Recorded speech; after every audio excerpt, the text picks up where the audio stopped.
नमस्कार साथियों, sociology with Dhruv Dixit channel में स्वागत है। आज एक समाजशास्त्री समस्या पे आपसे चर्चा करूंगा। दिन प्रतिदिन समाचार पत्रों में आता है ऑनलाइन सट्टेबाजी। टीवी स्टार्ट करिए, विशेष तौर पे जब मैच चलते हैं, क्रिकेट मैच या अभी ओलंपिक चल रहा था, उसके पहले मैच चल रहा था, चाहे टेस्ट मैच हो, आईपीएल हो, ड्रीम इंडिया बनाओ, टीम 11 बनाओ, ये सब ऑनलाइन सट्टेबाजी है। सट्टेबाजी यानी बहुत पहले हमने सुना था एक रतन खत्री का नाम। जब हम लोग छोटे थे, ओपन क्लोज चलती थी। 1 रुपए किसी अंक पे आप सेलेक्ट करते थे कि ये हमने चुना है, 1 रुपए हमारे, तो आपको 8 गुना, यानी अगर वो नंबर आ गया, वो खोलते थे घड़े से निकाल के मटके से, तो आपको 8 रुपए मिलते थे। फिर दूसरा अंक होता था क्लोज। जैसे पहला अंक आपने अगर 1 बताया और दूसरा अंक आपने 2 पाए, तो उसमें भी अगर आपने पैसे लगाए तो उसके आपको 10 गुना मिलते थे। यानी अगर आपने 1 रुपये लगाया तो आपको 10 रुपये मिलते थे। इसका कोई लिखत पढ़ नहीं होता। किराने की दुकान बनिए या ऐसे लोकल पुर्जी कागज में लिख लेते थे, हिंदी में लिखते थे उसमें अंक, अंग्रेजी नहीं। ये कहलाता था सट्टा। रतन खत्री जो है, सट्टा किंग के नाम से जाना जाता था, मटका किंग के नाम से जाना जाता था। इसमें 20-25 पैसे लोग लगाते थे, 8 गुना पाते थे, नहीं पाते थे, और चलता रहता था, लुटते रहते थे, आबाद होते रहते थे। लेकिन आजकल समाज की बर्बादी का जरिया बन गई है ऑनलाइन सट्टेबाजी। जी हाँ, ऑनलाइन सट्टेबाजी आज जो है सबसे बड़ा लोगों की बर्बादी का कारण बन गया है, सामाजिक विघटन का कारण बन गया है। अब आप सोच नहीं सकते कि शराब और ड्रग्स की लत जितना नुकसान पहुंचाती है ना, उससे भी 100 गुना, मान लीजिए 100 ही गुना कहूँगा मैं, वो नुकसान पहुंचा रही है सट्टेबाजी। ये मानसिक रूप से तो लोगों को बीमार कर रही है, मानसिक रूप से बीमार कर रही है, साथ ही साथ आर्थिक रूप से कंगाल कर रही है। इसको मैं 100 गुना अधिक नुकसानदेह इसलिए मान रहा हूँ क्योंकि इसमें बच्चे, बूढ़े, महिला, पुरुष, जवान, पूरा का पूरा परिवार इन्वॉल्व है। एक अनुमान है कि 10 लाख करोड़ के अवैध कारोबार के रूप में इसके ऐप चल रहे हैं। 10 लाख करोड़ के ऐप हैं वो, मोबाइल और वेबसाइट हैं, और प्रतिदिन बताते हैं कि एक व्यक्ति से, हर यूज़र, इसके जो यूज़र, एक यूज़र से 24,000 रुपये पर डे कमा रहे हैं। 90% अवैध ऑनलाइन सट्टेबाजी और जुए के ऐप और वेबसाइट जो हैं विदेशों से संचालित हैं, भारत से कुछ नहीं है। कुछ सट्टेबाज के जो खासकर सट्टेबाजी है और जुए के सीट्स ऑपरेटर हैं, उनके नाम आपने सुने होंगे। वो हैं 10CRIC क्रिक, 22 बीट, 4 रैबिट, BC गेम, बेट 365, बिटवीन, कैस्कुमो, टैक्सबैट है, पैरी मैच है, डिफेटेट है, बैटवे है। ये सब सट्टेबाजी के ऐप हैं जो आपको खिलाना सिखाते हैं। आए दिन आप देखते हैं कि खासतौर से स्कूली बच्चे इसमें बहुत ज़्यादा इन्वॉल्व हैं। राजस्थान हुआ, हरियाणा हुआ, यहाँ की पुलिस ने जो अभी अध्ययन किए हैं, दिल्ली, राजस्थान, हरियाणा की, तो अधिकतर स्कूली बच्चे इसमें इन्वॉल्व मिले हैं जो ऑनलाइन सट्टेबाजी में पैसा अपना गंवा रहे हैं, अपने परिवार का पैसा गंवा रहे हैं। कई बच्चे तो ये हैं कि पिताजी के फ़ोन पे पासवर्ड मिल जाता है, उनको ले लिया और उसमें पिताजी उनके भरते आ रहे हैं, वो ऑनलाइन सट्टेबाजी में खर्च कर रहे हैं। मुंबई ने, ईडी ने 1 दर्जन से ज़्यादा विदेशी ऑनलाइन सट्टेबाजी वेबसाइट की जांच में जो अनुमान लगाया है, वो कह रहे हैं कि एक साल में 1 लाख करोड़ से ज़्यादा की कमाई विदेशी ऐपलाइन के माध्यम से जो है ना सट्टेबाजों ने की है, और विदेश चला गया पैसा भारत का। अब सोचिए आप, 1 लाख करोड़ से अधिक। ये मामले जो हैं बता रहे हैं कहीं ना कहीं हमारे यहाँ जो ऑनलाइन जुए और सट्टेबाजी जो है, ये आपको बर्बाद कर रही है। इसमें सरकार को भी ध्यान देना चाहिए। अच्छे बड़े बड़े जैसे रोहित शर्मा क्रिकेटर, धोनी, ये कहते हैं ड्रीम इंडिया चुनो, ड्रीम 11 चुनो, आप अपनी टीम बनाइए। ये ड्रीम 11, टीम इंडिया जो बनाते हैं, ये वास्तव में ऑनलाइन सट्टेबाजी है। आप इतने बड़े स्टार हो, आपको कोई कमी नहीं, आप क्यों गुमराह कर रहे हो? इनके ऊपर केस किया जाना चाहिए। ये वास्तव में हमारी पूरी की पूरी फैमिलीज को, हमारी पूरी सोसाइटी को बर्बाद कर रही है। सारा पैसा इसमें विदेश जाता है। सारी वेबसाइट जो हैं विदेशों से संचालित हो रही हैं। यहाँ इंडिया से एक भी वेबसाइट संचालित नहीं हो रही। सारी वेबसाइट जो हैं विदेशों से संचालित हो रही हैं। अभी बताया गया है 2023-24 में advertising standard council of India की जो रिपोर्ट है वो कहती है कि अवैध सट्टेबाजी के जो विज्ञापन है सबसे अधिक समस्या वाले विज्ञापनों में शामिल है। 17% शिकायतें ऐसे विज्ञापनों को लेकर। लोग परेशान है। टीवी में आप देख रहे हैं न्यूज़, ड्रीम इंडिया चुनो, खेलो, अपने 10 गुना कमाओ, ये विज्ञापन आते हैं। सट्टेबाजी ऐप सबसे कम संभावना वाले नतीजों पर इतना ज़्यादा पैसा देने का दावा करते हैं कि लोग बड़ी जीत की लालच में आ जाते हैं और पूरा पैसा लगा देते हैं और कंगाल हो रहे हैं। गाजियाबाद के एक इलेक्ट्रीशियन हैं सुधांशु, मतलब का नाम है, बताते हैं इसी साल आईपीएल में 2.5 लाख रुपए सट्टेबाजी में उसने गंवा दिए। 2.5 लाख रुपए गंवाए हैं आईपीएल में।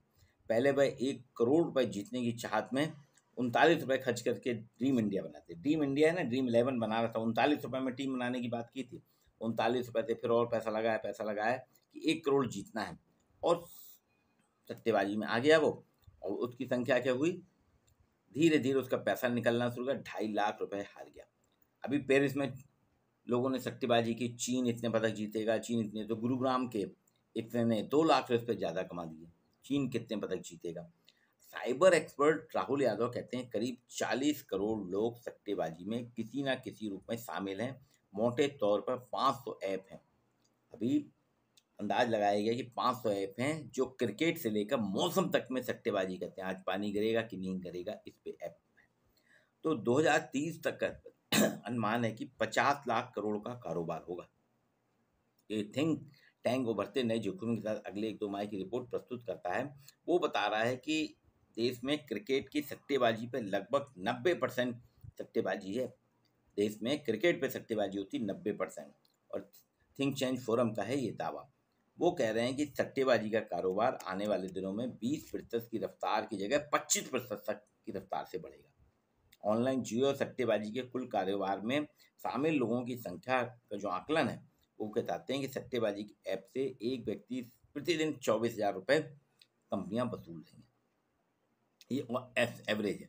2030 तक तो ये 50 लाख करोड़ का बिजनेस हो जाएगा। ये कारोबार अब तुझे कितना बड़ा, 50 लाख करोड़ का। अब 2030 तक 50 लाख करोड़ का हो सकता है। United Nations office of drugs and crime की पिछले साल की रिपोर्ट में कहा है 2021 की, दुनिया भर में अवैध सट्टेबाजी का कारोबार 136 लाख करोड़ से आगे निकल चुका है। अकेले भारत में सट्टेबाजी ऐप और प्लेटफॉर्म जो हैं उससे 8 लाख करोड़ तक की अवैध कमाई कर रहे हैं। सोचिए कितना बड़ा कारोबार है। इसमें लगातार बढ़ रहा है। कुछ सालों में तो ये अभी 25% है कि अगले साल 25% की रफ्तार से बढ़ेगा। कुछ कह रहे हैं 5 साल में 30% की रफ्तार से बढ़ेगा। लालच सबसे बड़ी भारी है।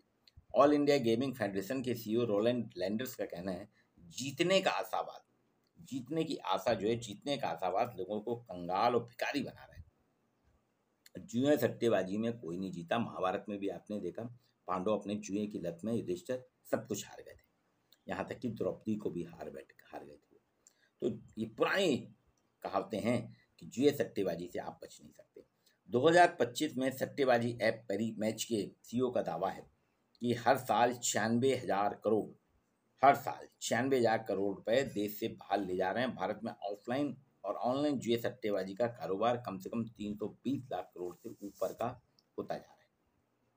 लैंडर्स उन लोगों में शामिल हैं जिन्होंने केंद्र सरकार से ऑनलाइन गेमिंग की आयु संबंधी रेटिंग की पुख्ता व्यवस्था की मांग की है। तो सितारे इसको फंसाते हैं। अभी मैंने आपसे कहा ना, ऑनलाइन सट्टेबाजी में हमारे यहाँ के फिल्म स्टार, क्रिकेट स्टार लोगों को फंसा रहे हैं। सट्टेबाजी के प्रमोशन में इनकी विज्ञापन में आते हैं और इन पे अगर आपने अंकुश नहीं लगाया, इन पे रोक नहीं लगाई, तो सट्टेबाजी का ऐप जो है भारत की राजस्त्रीय खेल बन गया है। खिलाड़ियों की शर्ट पर, न्यूज़ में, स्पोर्ट्स वेयर कंपनियों की आड़ में लोगों को सट्टेबाजी की ऐप की ओर लिया जा रहा है। पिछले दिनों 1xBet का प्रमोशन करने वाले सुरेश रैना का एक विज्ञापन आया था इंटरनेट पर, क्योंकि वे ऑनलाइन चैलेंज और उसमें बोनस जीतने के अवसर की बात कर रहे हैं और यूजर को बैट की ओर ले जा रहा था। ये सरोगेसी विज्ञापन है। केंद्रीय उपभोक्ता विज्ञापन मंत्रालय जो है इसकी काट खोजने में लगा हुआ है। जुए का प्रचार करने वाले फिल्म और खेल के सितारों और इंटरनेट मीडिया के इन्फ्लुएंसर को इस तरह का प्रचार न करने की आगाह कर चुकी है सरकार, लेकिन अभी भी मान नहीं रहे। चंद पैसे के लालच में वो विज्ञापन करते हैं और हमारे यहाँ की तड़नाई से करोड़ों ले रहे हैं। सुप्रीम कोर्ट के पूर्व न्यायाधीश सीके ठक्कर का कहना है, ऑनलाइन गेमिंग जो है उद्योग, कौशल और किस्मत आधारित खेलों के बीच स्पष्ट अंतर जो है धुंधले माहौल में काम कर रहा है। ये कहते हैं कि ऑनलाइन गेमिंग है, ये ऑनलाइन गेमिंग उद्योग है, ये आपके स्किल पे काम करता है, लेकिन ऐसा अभी कोई कानून नहीं जो कौशल और किस्मत वाले खेलों को अलग अलग सूची में बना सके। ये किस्मत आधारित खेल नहीं है, असली समस्या इंटरनेट आधारित ज्ञान, इंटरनेट की जो ऑनलाइन गेम है उसके बजाय जुए और सट्टेबाजी को अवसर दे रहे हैं। ऑनलाइन गेम ठीक है, आपका स्किल बढ़ेगा, कौशल बढ़ेगा, लेकिन आप देखिए कि ताश के खेल के लिए कहा जाता है ना, ताश का खेल पोकर जो कौशल आधारित माना गया है, क्योंकि इसमें गणितीय ज्ञान और समझ की जरूरत होती है। पोकर रमी को तमाम उच्च न्यायालयों ने भी कौशल वाला खेल माना है। रमी जो एक खेल होता है, ताश के लोग हैं जानते हैं रमी क्या है, और पोकर आप भी खेलिएगा, आप भी खेलते हैं, वो कौशल वाला है। आपको देखना होता है कौन सा पत्ता देना है, कौन सा पत्ता नहीं देना है, किस पत्ते में आप जीतेंगे, किस पत्ते में हारेंगे। तो वो कौशल वाला खेल है, उसको कोर्ट ने भी माना कि कौशल का खेल है, लेकिन शुद्ध तौर पर ये एक जुआ है, सट्टेबाजी है। तो वो वाले खेल तो ठीक है, इंटरनेट में कोर्ट भी कह रहा है, लेकिन उस कौशल और ज्ञान के जो खेल हैं वो धीरे धीरे आपके कन्वर्ट हो गए हैं जुए और सट्टेबाजी में, जो आपको एक आशा दिखाते हैं, जो आपको सट्टेबाजी का वो दिखाते हैं, एक माया जाल दिखाते हैं, सब्र दिखाते हैं आपको, एक कि आप आज 1 रुपया लगाइए, आपको 10 गुना मिलेगा, 5 गुना मिलेगा, 8 गुना मिलेगा, और उसके लालच में एक बार पैसा लगाता है, कभी मिल भी जाता है पैसा, फिर दोबारा मिलता है, तिबारा मिलता है, लेकिन उसके बाद जब आप उसमें हैबिचुअल हो जाते हैं, रेगुलर खेलने लगते हैं, फिर धीरे धीरे आपका पैसा निकलना शुरू होता है। जब आपके अगर 100 रुपये भी निकल गए तो आप इसलिए खेलते हैं कि मैं अपने 100 वापस ले लूँ। उस 100 को वापस लेने के लिए आपने फिर 100 लगाए, उस 100 को भी इसमें से अगर मान लीजिए 50 ही मिले, तो अभी भी आपके 50 हैं, फिर आप खेलते हैं, तो फिर कभी मिलता है, कभी नहीं मिलता, और ये अनवरत लत में आपके शामिल हो जाता है। और आज इसी का परिणाम है कि 90% अवैध ऑनलाइन सट्टे और जुए के ऐप वेबसाइट जो विदेशों से संचालित हो रही हैं, वो लाखों करोड़ों कमा रही हैं। जो आंकड़े आए हैं ना, वो बता रहे हैं लाखों करोड़ों कमा रहे हैं और भारतीय इस तरह से लुट रहे हैं। कई परिवार के परिवार बर्बाद हो गए, कई बिजनेस वालों के दुकानें बंद हो गई, क्योंकि ऑनलाइन सट्टे में लगे रहते थे। शाम को दुकान बंद करी, रात को 8-9 बजे, और फिर ऑनलाइन सट्टे में लगे, या दिन में खाली समय में ऑनलाइन सट्टे में, उसमें उनका व्यापार भी प्रभावित हुआ। दूसरी चीज, व्यापार के साथ साथ धीरे धीरे उनकी पूंजी भी कम होती गई और आज वो कंगाल हो गए। तो ऑनलाइन सट्टा जो है, ऑनलाइन सट्टेबाजी जो लगातार बढ़ रही है, सरकार को इस पर प्रतिबंध लगाना चाहिए, सरकार को टोटली बंद कर देना चाहिए। और हमारे जो फिल्म स्टार और क्रिकेट स्टार हैं, जो सेलिब्रिटीज़ बने हुए हैं, इनको तो पूरी तरह से प्रतिबंधित करना चाहिए। इनके ऊपर कि आप अगर करते हैं प्रमोशन, चाहे वो महेंद्र सिंह धोनी हो, रोहित शर्मा हो, या आपके क्रिकेट स्टार के अलावा फिल्म स्टार हों, इन सभी को प्रतिबंधित करना चाहिए, क्योंकि ये जो है आपको ऑनलाइन गेम की दुनिया में एक मायावी जाल में ले जा रहा है। आप उसमें फंसते जा रहे हैं, अपना परिवार बर्बाद कर रहे हैं, अपना पैसा बर्बाद कर रहे हैं, आप दिन प्रतिदिन कंगाल हो रहे हैं। जुए की लत से कोई नहीं बचा। महाभारत काल इसका गवाह है कि महाभारत काल में पांडवों ने कौरवों के साथ जुआ खेल के अपना पूरा परिवार बर्बाद कर लिया था, अपना पूरा साम्राज्य खत्म कर लिया था। वो तो बाद में युद्ध चला, अगर जुए की लत नहीं होती तो महाभारत का युद्ध भी नहीं होता और दोनों परिवार बर्बाद नहीं होते। इसलिए इस ऑनलाइन सट्टेबाजी से आप बचिए, अपने बच्चों पर नज़र रखिए, अपने परिवार पर नज़र रखिए। ये ऐसा गेम है जिसमें बच्चे, बूढ़े, महिला, पुरुष सभी शामिल हैं, इसलिए आप लोग इससे बच के रहिए। और किसी भी कितना भी विज्ञापन आता रहे उसके लालच में, क्योंकि जरा सी लालच आपको अंधेरे में ले जाएगी, एक अंधेरी खाई में ले जाएगी, अंधेरी खो में ले जाएगी, जिससे आपका वापिस आना संभव नहीं है। वीडियो को लाइक और शेयर जरूर कीजिए।